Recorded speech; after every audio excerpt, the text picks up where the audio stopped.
subscribe. Adab pada waktu duduk. Anak perempuan dapat diketahui apakah ia seorang anak yang beradab atau tidak beradab dengan gerakan dan diamnya. Maka bila engkau duduk, wajiblah engkau mengikuti nasihat-nasihat ini. 1. Hendaklah engkau duduk dengan cara yang baik. Duduklah dengan tegak dan tenang. Janganlah membungkukkan kepala atau badanmu. Jangan mengulurkan kedua kakimu dan jangan pula membunyikan jari-jarimu. Begitu pula jangan mempermainkan, mengaitkan atau menggunting kuku di hadapan orang banyak. Apabila engkau duduk di atas kursi, maka janganlah meletakkan kaki yang satu di atas kaki yang lain dan jangan menggerakkannya.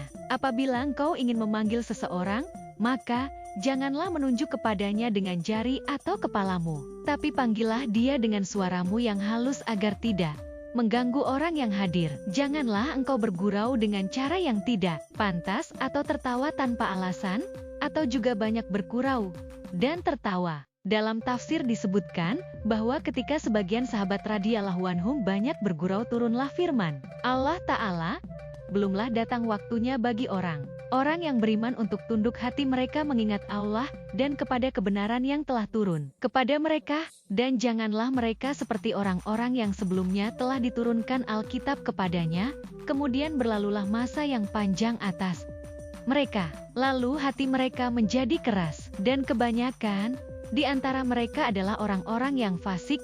Al-Hadid 16. Janganlah engkau berbicara dengan suara keras, menggunjing seseorang, memakinya atau menyebarluaskan rahasianya. Nabi Muhammad SAW bersabda, majlis-majlis itu harus disertai dengan amanat. Janganlah engkau berbicara dusta guna memancing orang-orang yang hadir untuk tertawa. Dalam hadits disebutkan, celakalah orang yang menceritakan suatu cerita dan berbohong supaya orang-orang tertawa. Celakalah baginya, celakalah baginya. 2. Hendaklah engkau perhatikan suasana majelis. Apabila merupakan majelis gembira, maka ikutlah bergemoya dengan para hadirin yang lain. Begitu pula sebaliknya, janganlah engkau tertawa di majelisnya orang-orang berduka atau bersedih di saat orang-orang berada dalam majelis gembira. Ini tidak sesuai dengan perasaan, lagi tidak pantas. Hendaklah engkau melapangkan tempat bagi siapa dun yang hendak duduk, sesuai dengan firman Allah Ta'ala. Hai orang-orang yang beriman, apabila dikatakan kepadamu, berlapang-lapanglah di dalam majelis, maka lapangkanlah, niscaya Allah akan memberi kelapangan untukmu.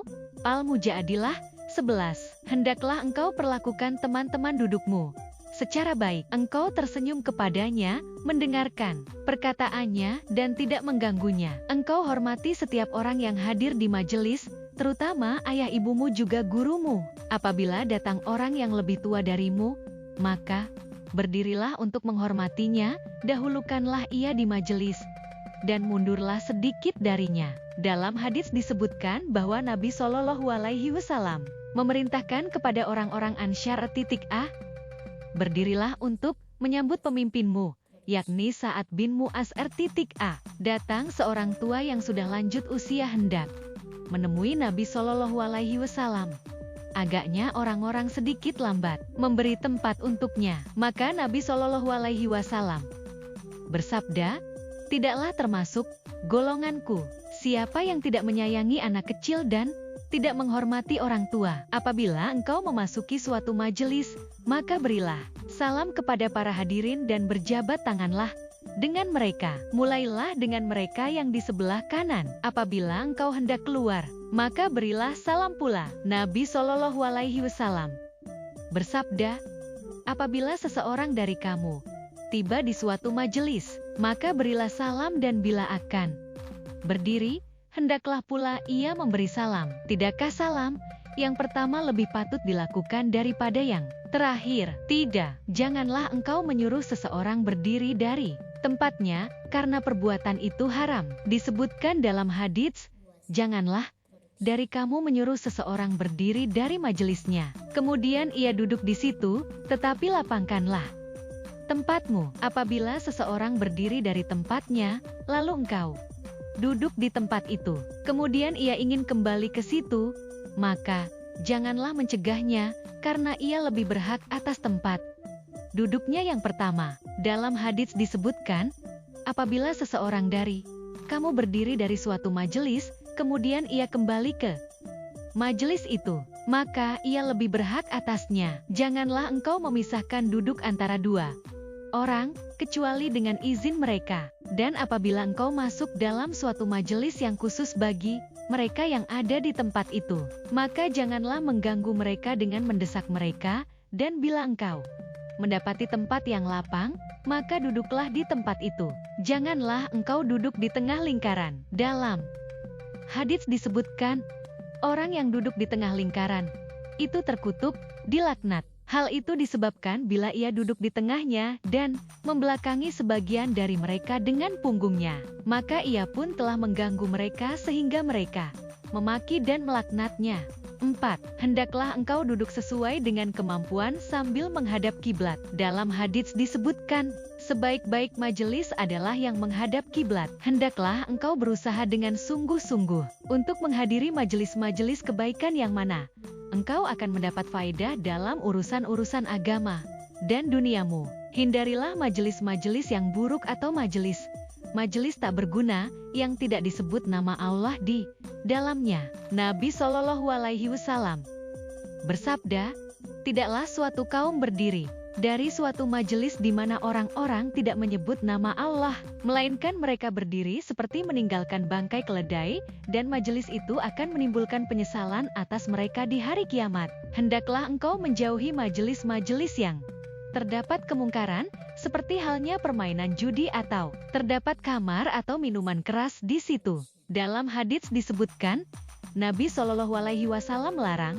duduk di majelis hidangan yang ada orang minum kamar di tempat itu. Apabila engkau tidak menemukan teman duduk yang soleh atau solehah, maka hendaklah engkau menyendiri. Sesuai dengan sabda Rasulullah Shallallahu Alaihi Wasallam, tinggal sendirian lebih baik daripada duduk berteman dengan yang jahat, dan teman yang baik lebih baik daripada menyendiri. Janganlah engkau masuk majelis rahasia sedangkan engkau tidak diundang, sehingga orang-orang yang hadir tidak marah kepadamu, karena engkau dianggap memata-matai mereka. Dalam hadits disebutkan, barang siapa mendengarkan pembicaraan suatu kaum sedang mereka tidak menyukainya, maka pada hari kiamat nanti akan dituangkan timah cair ke kedua telinganya.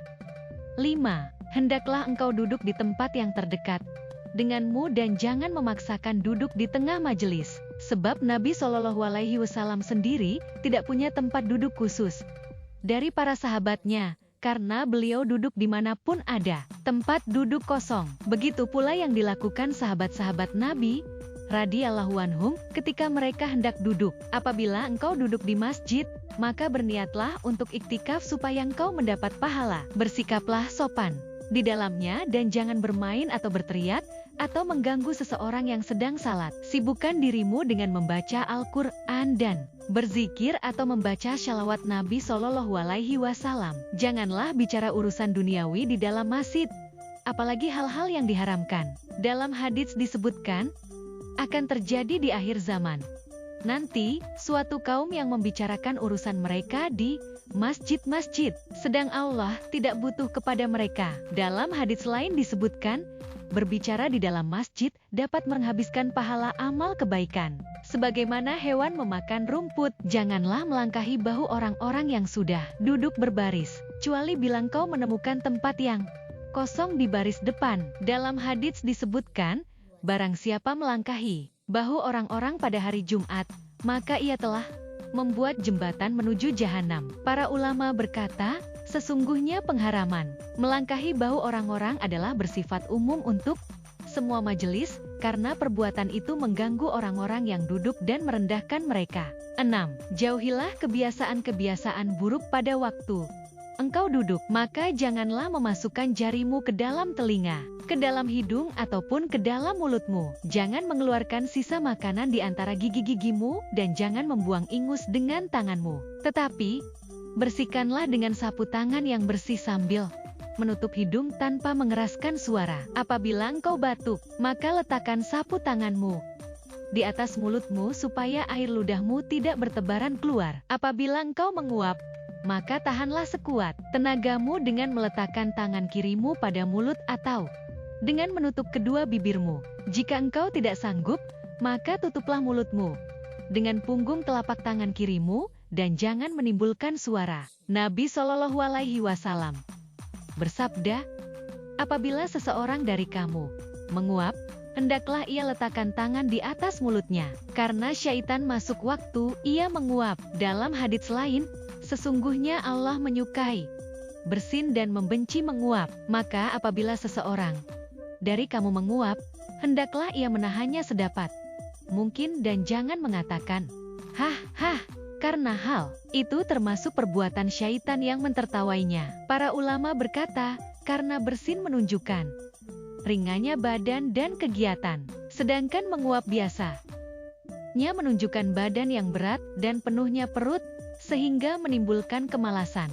Maka Nabi Shallallahu Alaihi Wasallam mengaitkannya dengan syaitan, karena syaitan menyukainya. 7. Apabila engkau bersendawa, mengeluarkan bunyi dan udara dari kerongkongan sehabis makan kenyang atau bersin, maka letakkanlah tanganmu atau sapu tangan di atas mulutmu supaya tidak bertebaran air ludahmu dan mengganggu orang karena sendawamu. Janganlah mengeraskan suara ketika bersendawa. Dalam hadis disebutkan, apabila seseorang dari kamu bersendawa atau bersin, maka janganlah mengeraskan suara, karena syaitan menyukai bersendawa atau bersin dengan suara keras. Apabila engkau bersin, ucapkanlah Alhamdulillah. Telah disebutkan dalam hadits, apabila seseorang dari kamu bersin, hendaklah ia mengucapkan Alhamdulillah, dan hendaklah saudara atau temannya menjawabnya, Yarhamukallah, semoga Allah mengasihimu. Apabila temannya mengatakan Yarhamukallahu, maka orang yang bersin sunnah menyahuti, Yahdiikumullahu wa yuslihu ba'alakum, semoga Allah memberi petunjuk kepada kamu dan memperbaiki hatimu. Apabila seorang anak yang belum balik bersin di dekatmu, lalu mengatakan Alhamdulillahirobbil alamin, maka jawablah Barokallahu fika ya gulam. Semoga Allah memberkatimu wahai anak kecil. Demikianlah disebutkan dalam hadits. 8. Janganlah engkau duduk di jalanan, sebab Nabi Shallallahu Alaihi Wasallam telah melarang kita untuk melakukan itu. Apabila harus dilakukan, maka berilah jalanan itu haknya, yaitu seperti yang disebutkan dalam hadits, menjaga pandangan dari yang terlarang, mencegah gangguan, menjawab salam, menyuruh berbuat kebaikan, dan mencegah perbuatan munkar. Apabila engkau berdiri dari tempat duduk, maka bacalah doa yang diriwayatkan dari Nabi Shallallahu Alaihi Wasallam. Subhanakallahumma wa bihamdika asyhadu alla ilaha illa anta astaghfiruka wa atubu ilaika. Maha suci Engkau ya Allah, dan segala puji bagimu. Aku bersaksi bahwa tiada Tuhan selain Engkau.